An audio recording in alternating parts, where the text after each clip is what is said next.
C'est la semaine des tristes records pour le Royaume-Uni. Après avoir franchi la barre des 40 000 infections en 24 heures lundi, 53 000 nouveaux cas ont été recensés rien que ce mardi, malgré le reconfinement mis en place le 20 décembre dans une partie du pays.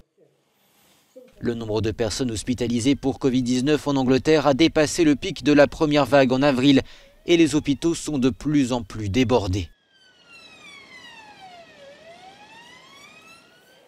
Beaucoup d'entre nous ont perdu des membres de leur famille, des amis, des collègues.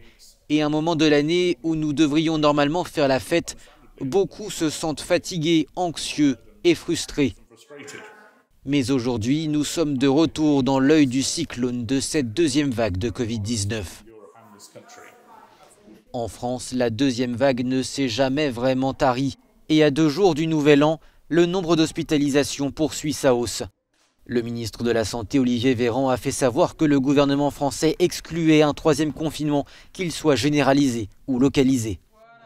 En revanche, nous allons proposer une extension du couvre-feu qui, au lieu de démarrer à 20 h, démarrera à 18 h dans l'ensemble des territoires dans lesquels ça s'avérera nécessaire. Les régions citées à l'instant ?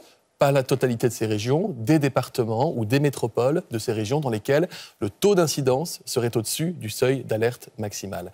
Et ces mesures seront applicables à partir du 2 janvier 2021.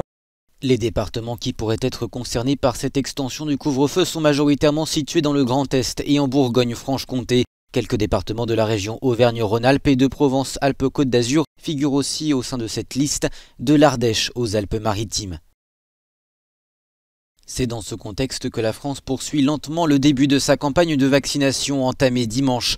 Mais son rythme commence à susciter des interrogations. En 3 jours, moins de 100 personnes seulement ont été vaccinées contre plus de 40 000 en Allemagne, qui a entamé sa campagne de vaccination avec un seul jour d'avance sur la France.